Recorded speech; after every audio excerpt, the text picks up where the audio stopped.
Welcome to the Binge Breakers podcast. I'm Jacqueline. I am here to teach you how I overcame bulimia and my binge eating disorder, and how you can too. Through simple steps of mind management, repairing your relationship with yourself, understanding your habits, and intuitive eating. Disclaimer: this recording is not intended to be utilized as medical advice or a medical diagnosis.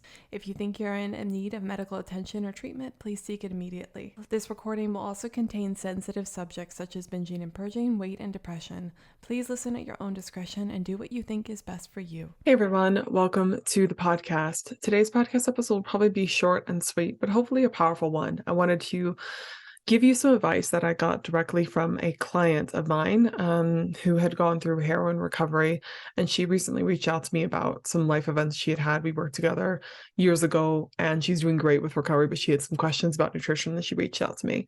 But she mentioned something that I thought was really powerful that I wanted to share here today. Because she'll follow people in the Facebook group and stuff like that. We have a Facebook group in our community. And she said it was interesting. I think bulimia recovery was helpful for me because I had gone through heroin addiction. And she said the interesting thing about heroin addiction is that there was no messing around.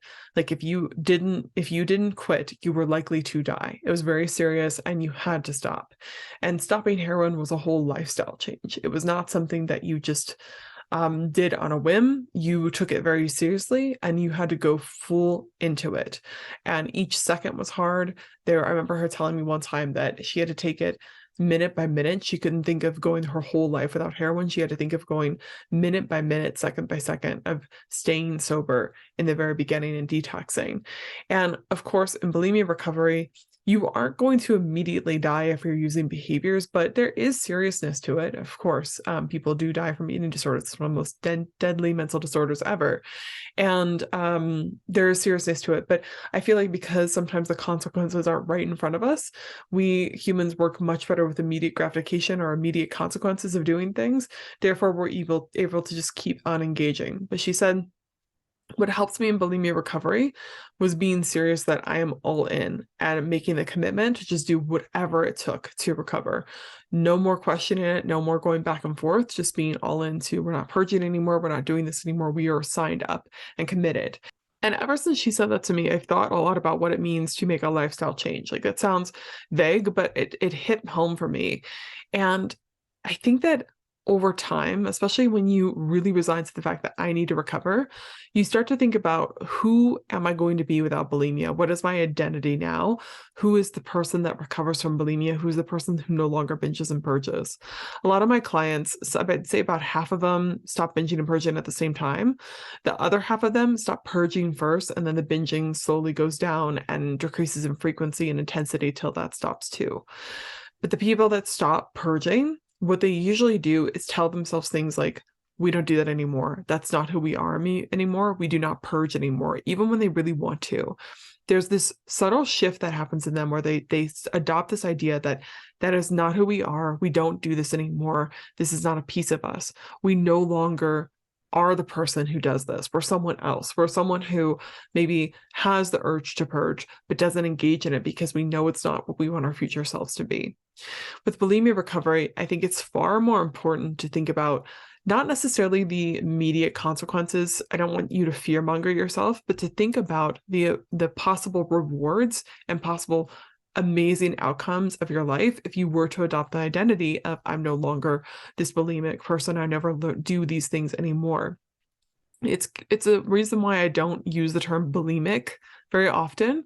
You're hearing me say bulimia all the time, or someone who struggles with bulimia, but I'm careful not to identify people as bulimic, even though, of course, it's a medical term, right? But the reason I don't do that is because I really want them to see that you are not inherently someone with an eating. You're not inherently an eating disorder. You are not bulimic. You are someone who struggles with these things, and you can learn how to not struggle with them anymore. It is not part of your identity, even though it feels like it is. And to some degree, of course, bulimia will always be a part of my identity too. It's something I used to struggle with, but I don't feel like that person anymore. And I feel like the risk of me going back, as long as I take care of myself, is very, very low. And that's kind of the shift you need to make, and understanding who you'd be without it is crucial to making that identity shift. But I do think what the advice my client gave of you need to be all in is a very serious one. And she said that's what helped me most in my recovery is just no going back. We're in it. We're doing it, committed, fully ready to do it.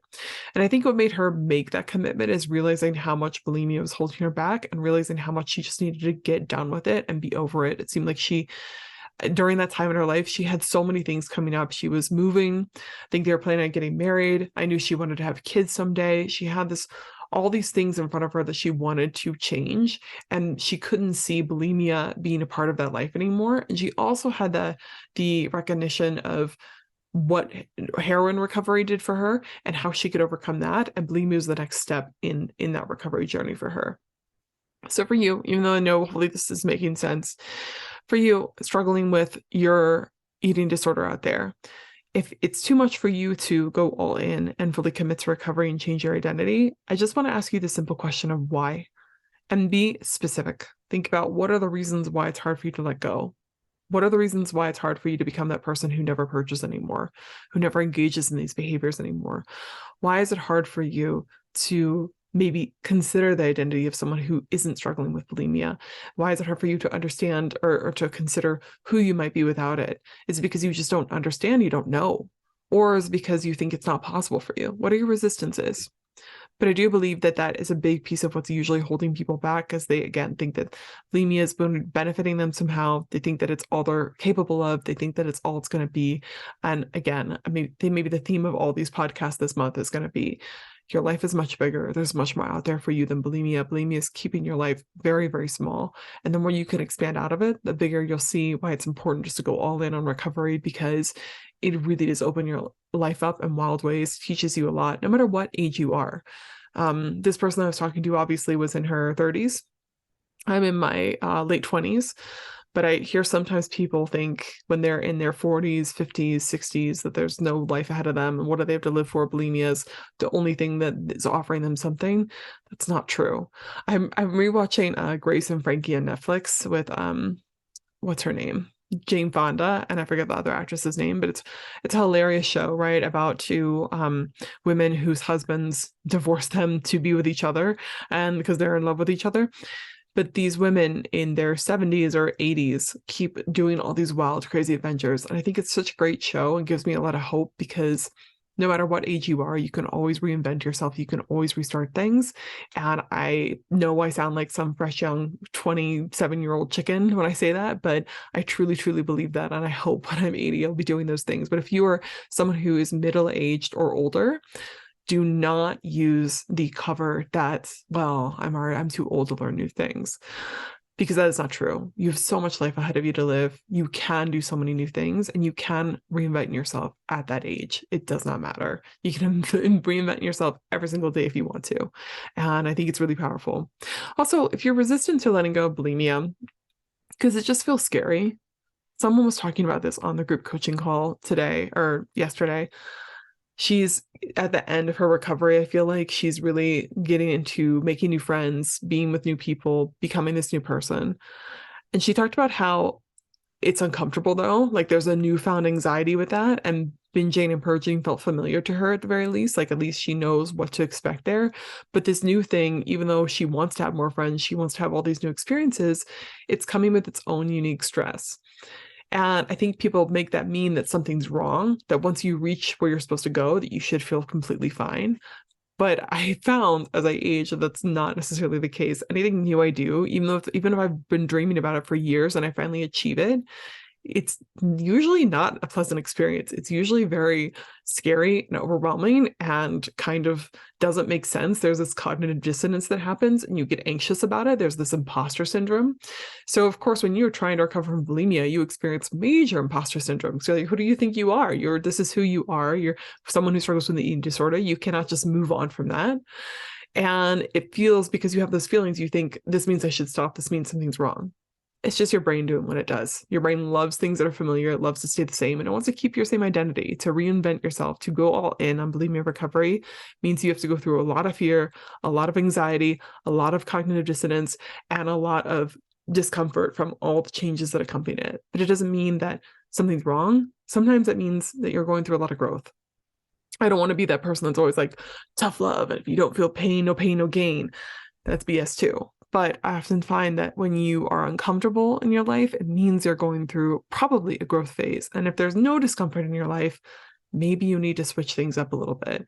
Maybe things are too comfortable. I do believe there's such a thing as being too comfortable with stuff. And that keeps you kind of stagnant. And of course, we don't want toxic growth here. We don't want to always be growing, but we do want to push ourselves a little bit. And bulimia recovery might be the perfect thing to push you, even though it's scary as hell. So, advice from a former heroin addict: go all in and figure out what it's going to take you to go all in and make that change. And it's March, so things are warming up a little bit, thank goodness. Going out more outside, there's more sunshine and stuff like that. But I hope you guys have a good weekend. I hope you do something that challenges who you think you are. I hope that happens for you this weekend. I hope you challenge your identity a bit and you show yourself that it's possible for you to go all in with bulimia today, and that you don't need more information, you don't need to change, you don't need to do anything drastic. You need to just do it, right? To take action and just go all in and see what happens. A lot of times we think we need more information, we need to change something, we need to be more prepared, we need to be more ready. That's not always the case. Sometimes you just gotta go full in. You gotta take that leap of faith and do it. Never give up on yourself, my friend. Bye. Hey, if you found this episode helpful, check out my website at bingebreakers.com.